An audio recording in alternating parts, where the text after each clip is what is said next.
Welcome to the Women in Data Science webinar series from CertNexus. More options can be found at our website, certnexus.com/womenindata. Each mini webinar will feature 4 of these amazing female panelists.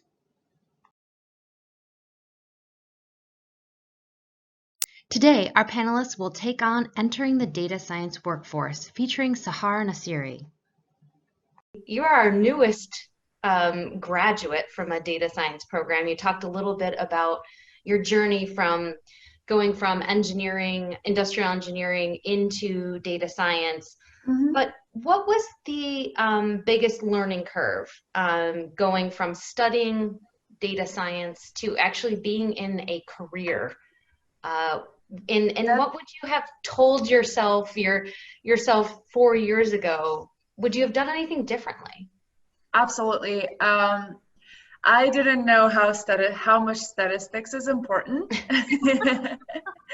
Now that I'm talking, I had to speak with students, the current student at U of R, and every slide I would say, guys, read statistics, learn statistics. You guys gonna need that.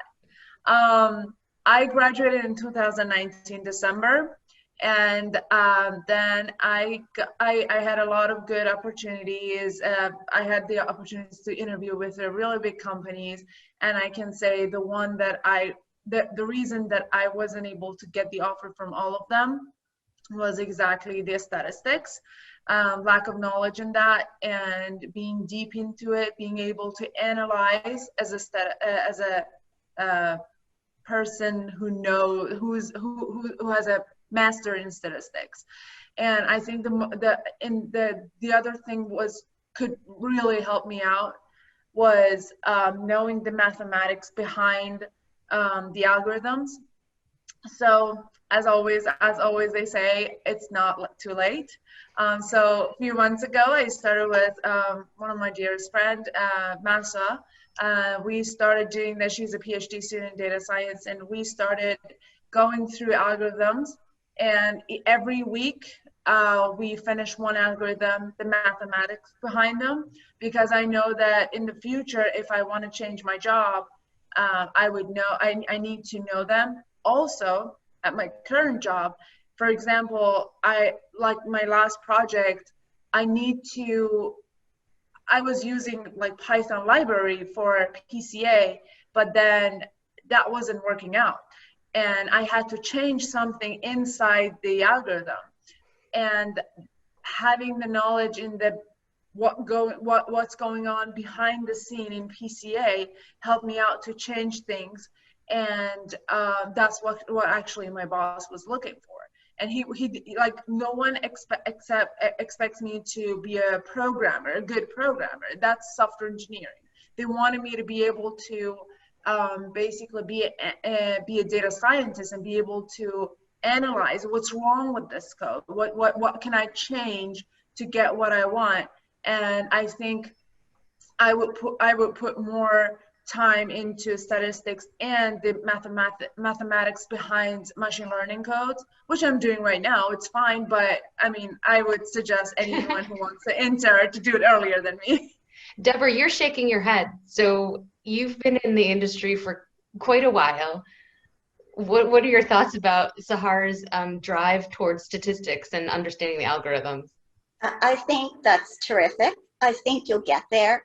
Sahar, there's so many extra graduate kind of ways to get that through certificates, through training, even online learning. There's some great online classes. And I did want to make the point to the team, all of us have come from a different background. I'm a business person first, and then when I got my MBA, I had undergrad. I think I had 5 or 6 statistics courses, and then in my MBA, I had both. I think I had calculus, statistics, and applied science like econometrics. and then decided to get my PhD in applied management decision science. So you can come at this from different disciplines and really bring the diversity is good. And then you can study and you can sort of shape your career the way that you need to or want to, and then you'll get there. Because I'm sure, Sahar, you have amazing, it sounds like you have amazing training in and knowledge in putting the data together, and that is actually the most important part. Yeah, and Andrani, I know you and Sahar have worked together previously on other projects, but do you echo the idea? Because once again, you came from a very different place as well around the understanding and the expectation of being able to dissect what Sahar was talking about. Yeah, I totally agree. A strong mathematical or a strong statistical foundation can help a lot with that. And to even Deborah's point, right? Like even when you go to school, do like be it anything, any discipline, whether an MBA or a math or computer science, you're always going to have you know or more or opportunities, similar opportunities to kind of learn the math behind it or the foundation behind it. Like for example, econometrics, right? Like people are using machine learning and data science to do, analyze things like what happens if, what happens to the economy, or how does it affect the economy when a mortgage rate goes up by say 0.2%. I mean, something as simple as that is actually a very big problem, right? To solve. And something as simple that you learn even at school, like and even things like liquidation risk for a bank, right? That the math behind it is actually something that you actually learn in multiple examples in multiple places or in your stat course. But I think where a certification or learning, online learning or learning more can help is really about the applications, right? So it helps a lot to learn or know where each one of these or whatever you learn as an academic setup actually is being made use of in the industry, right? Yeah. And that's the biggest gap that we want to be able to quickly understand and then move ahead and get on and make a difference.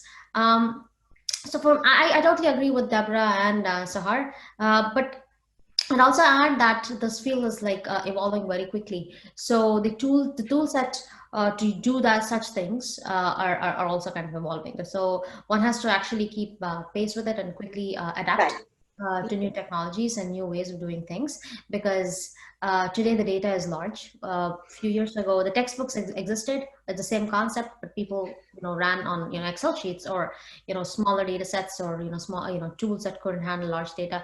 But today we have to do all of this in addition to understanding that anything that you solve for, you have to solve it at scale, and that's the most important thing to make a difference. That's where all the money is really in the industry, right? If it's a product or whatever it is, right?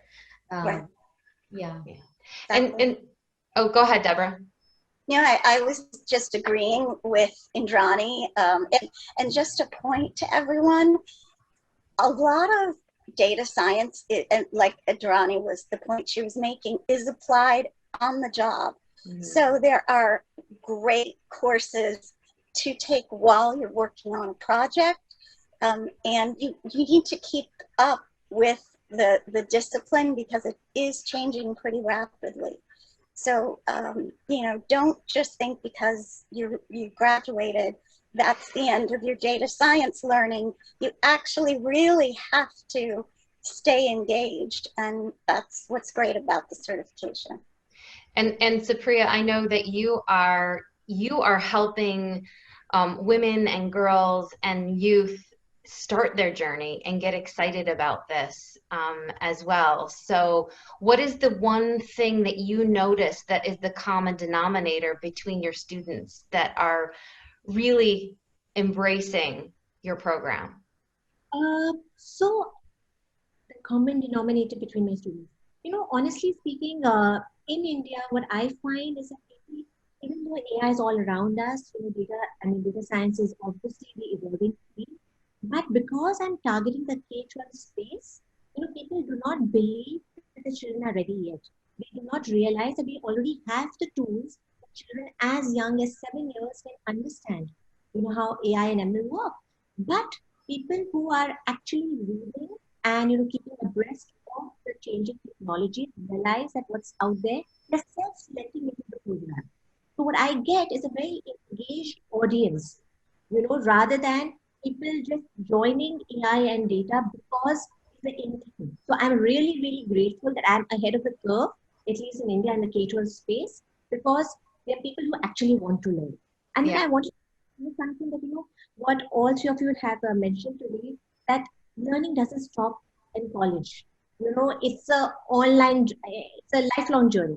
I come from a math background. I have no CS background, no data science background. I'm on the upper side of 45 plus, and I have taught myself the little I know, and every day is a learning. I mean, it's like I'm down a rabbit hole. And Sahar is so lucky that she has a buddy who she can work with. And because it just makes it so much fun. You're not alone. You have somebody to like, hey, how do you do this? How do you practice? You don't want to feel alone on an online journey. So it's nice to have that person. It's so much fun. You're right. I mean, we study all week, and then on Sunday afternoon we gather. Honestly, I love it. Like, I cancel my stuff to do that. It's interesting, and we research totally separately. So we're using different sources, and then we can update our notes. It's really good. And also, I learned programming from MASA. I was from industrial engineering, so we started a robotics team together. She taught me Java in the beginning. So she's like very experienced, and I'm really comfortable. So yeah, it's just like, it's amazing. And as all you guys mentioned, I think nothing is more important than being updated. It's data science is growing super fast. It's our new year, Persian New Year, and one of my resolution this year was bring data science podcasts into my life, because I just can't keep up. It's just so fast. So I just need to drive and listen to something to be able to, keep up with the technology. There's so many sources out there. So we're going to switch gears here a little bit. And by the way, Masa, who Sahar keeps mentioning, is in our next Women in Data Science webinar series. So you will get a chance to meet her as well.